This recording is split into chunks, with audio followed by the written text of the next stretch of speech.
All right. All right, chat. It's time to shift. We're shifting our content. So you're yelling about how bad America is, Mike. Now it's time for us to enjoy ourselves with some massive leftist victories. Let's fucking go. Presidential candidate Gustavo Petro wins Colombia's election by a narrow margin. The former guerrilla and current senator will be Colombia's first leftist leader. He's edged out his opponent, former mayor and millionaire Rodolfo Hernandez. Petro's win marks a drastic change in presidential politics for a country that has long marginalized the left for its perceived association with decades of insurgency. Victory. A historic moment for Colombia as it votes in its first ever leftist leader. Former rebel Gustavo Petro has vowed to launch profound social and economic change. We are writing history at this moment. A new history for Colombia, for Latin America, and for the world. A new history because undoubtedly what has happened today with those 11 million voters is a change. What is coming is a real change, a fundamental change. Petro defeated another maverick candidate, former mayor and millionaire Rodolfo Hernandez. Hernandez had garnered a lot of support for his candidacy on TikTok,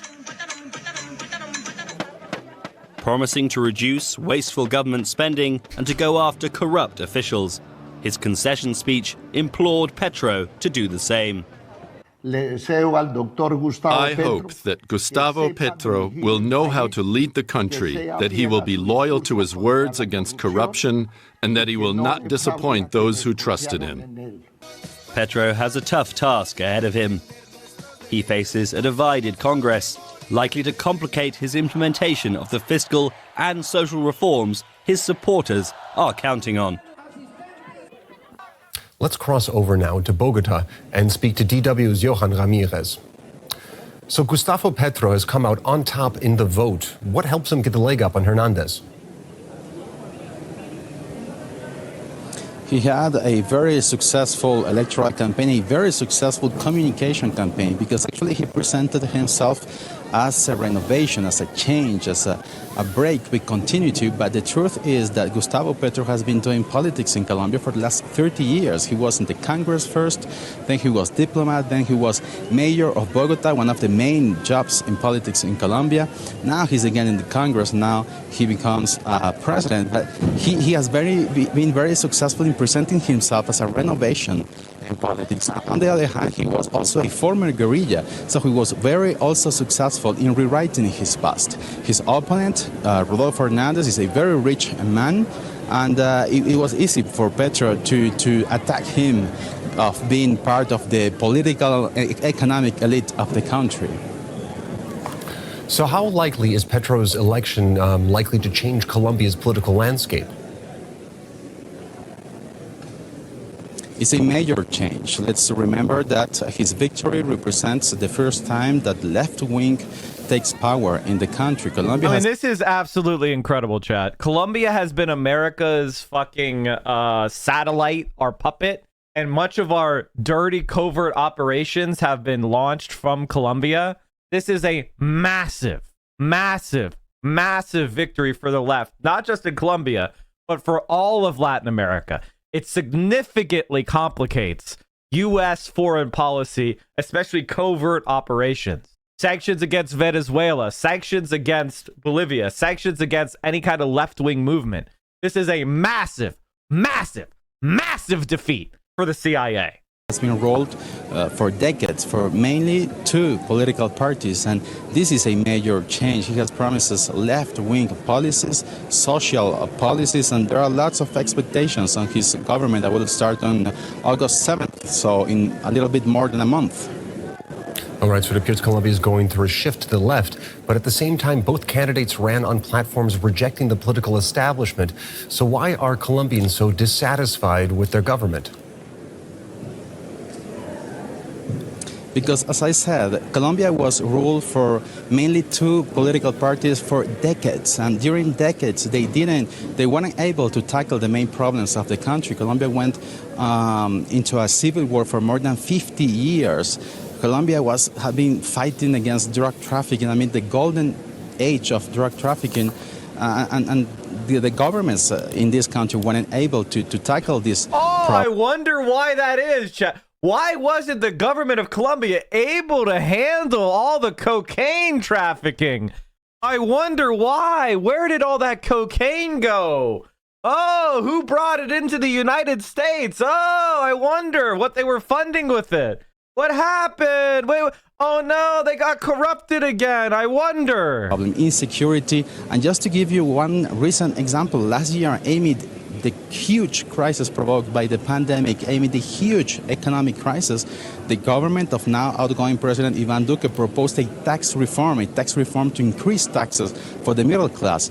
It provoked a huge political crisis, and thousands of people took to the streets to protest, and that moment was a turning point for Gustavo Petro to come out as a possibility, and also Rodolfo Hernandez as an outsider. Let's remember that in this presidential race, all traditional political parties were out of the race, and that's why, because people were dissatisfied with the elite, the political elite of the country. All right, that was DW's Johan Ramirez bringing us the latest from Bogota. Thank you very much. Yeah, absolutely. Love to see it. How is this going to be different?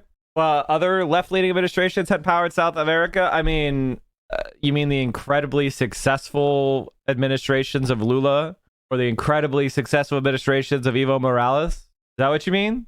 The pink tide is not just winning politically.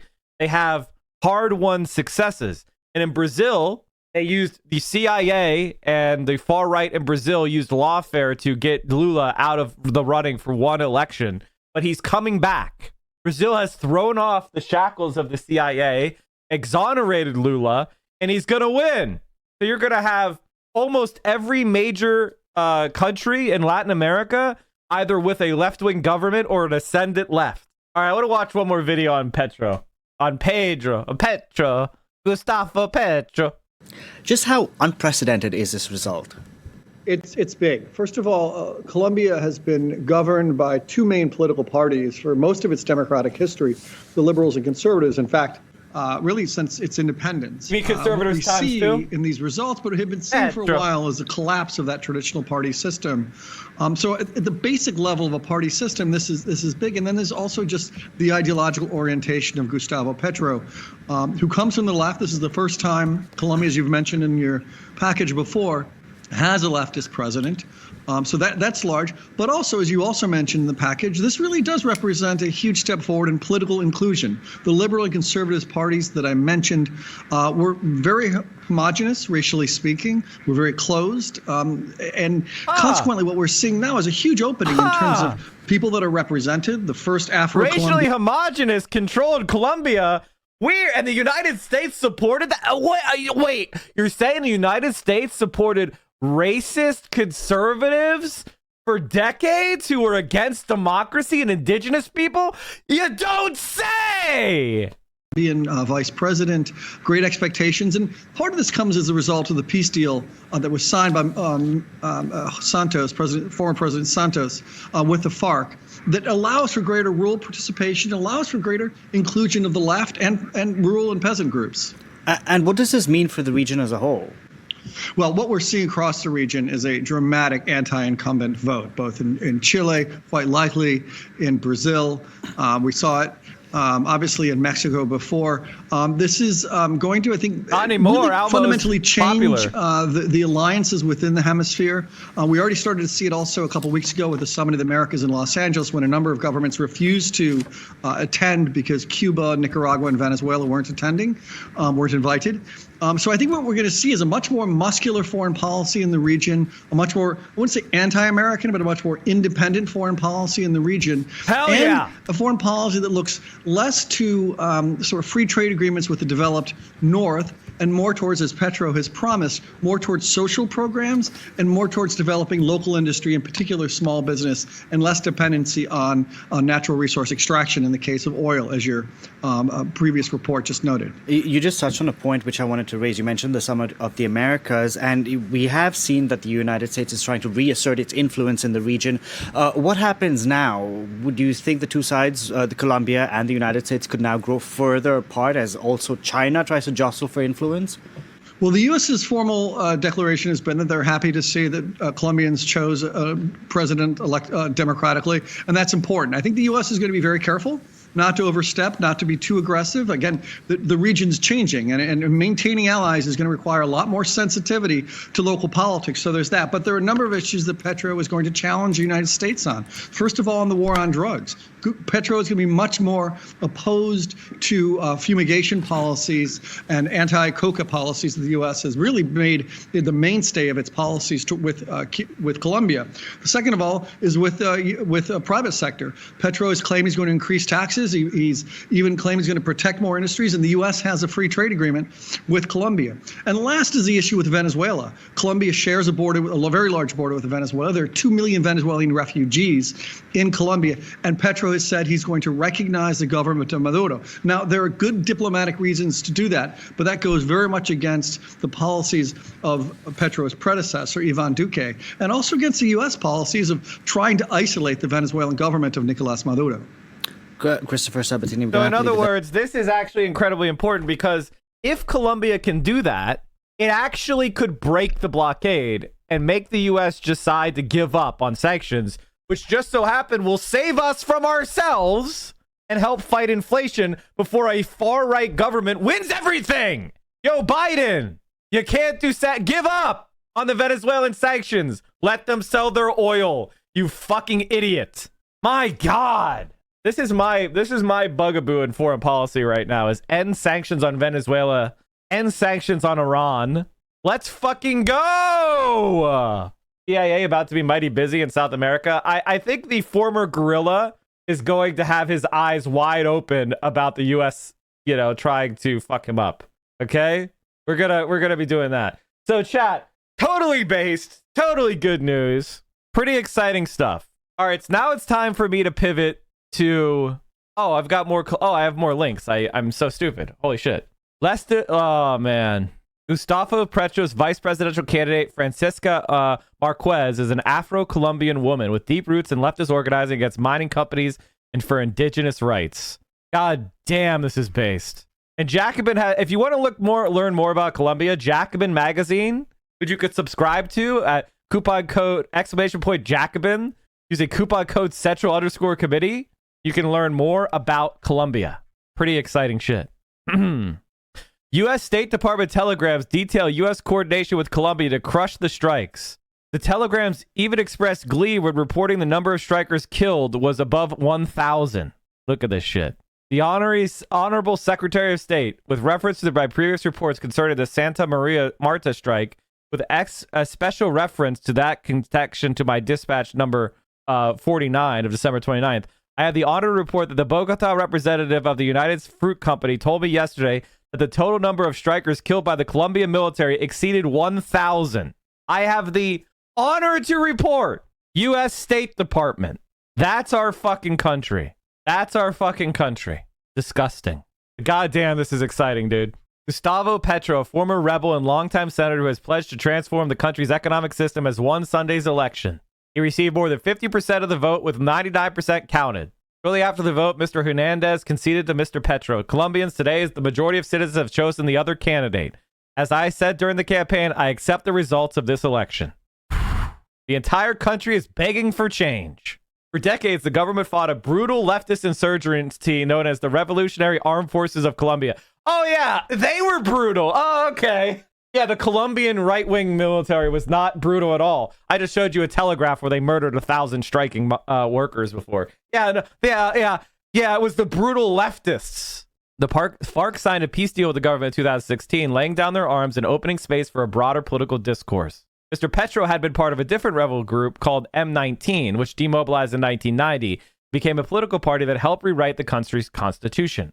Mr. Petro believes the economic system is broken, overly reliant on oil export, and a flourishing and illegal cocaine business that he said has made the rich richer and the poor poorer. He's calling for a halt to all new oil exploration, a shift to developing other industries, and an expansion of social programs while imposing higher taxes on the rich. What we have today is the result of what I call the depletion of the model, Mr. Petro said in an interview referring to the current economic system. The end result is brutal poverty. One former finance minister called his energy plan economic suicide. Oh, they've got to ride oil right into the crash, right? This is what Norway did, chat. This is exactly what Norway did. Norway sold their oil and they used those resources to diversify their economy, to create a sovereign wealth fund, to develop their own population and create renewable energy and electrification of transport and high quality social services. That's the Norwegian model. That's what Petro is saying to do for Colombia. You'll face a deeply polarized society with polls show a growing distrust in almost all major institutions. For decades, Colombia has been Washington's strongest ally in Latin America, forming the cornerstone of a security policy in the region, which is what I said earlier, which is basically, this is a complete and utter rejection of America's foreign policy by our strongest ally in the region. Will Joseph Robinette Biden change? Will he listen? Will he do anything fucking differently? During his campaign, Mr. Petro promised to reassess that relationship, including crucial collaboration on drugs, Venezuela, and trade. He said his relationship with the United States would focus on working together to tackle climate change, specifically halting the rapid erosion of the Amazon. This is a port of dialogue here, he said, because saving the Amazon rainforest involves some instruments, some programs that do not exist today, at least not with respect to the United States.